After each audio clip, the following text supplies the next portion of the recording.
In today's video, we are going to discuss the Bonstone Natural Stone Repair Kit. In this kit, there are a number of different components. The repair material that you will see is called Last Patch Dymond, which is a urethane-based patch material, and it's a two-part product. There's part A and part B. To make this work, you mix equal parts of part A and part B. In the kit also, there are liquid tints that can be used to tint the repair material.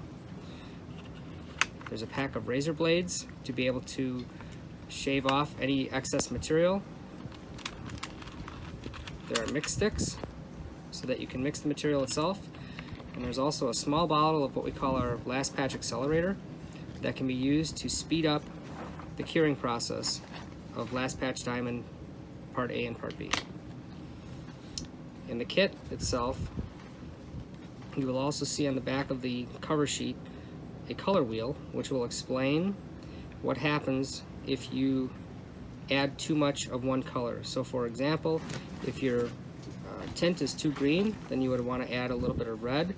If it's too orange, you would want to add a little bit of blue, or you can make a purple out of red and blue. We also have the instruction sheet, which explains exactly what this kit can do.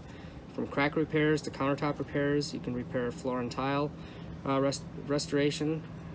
It is fast setting. The patch material is UV color stable, which means it won't change colors when it's exposed to sunlight, and you can use it for exterior purposes as well. And in the kit, you will see that there is a full instruction of how to mix the material, apply it, and finish off the patch area. This patch can be used for granite, marble, polished travertine, and porcelain.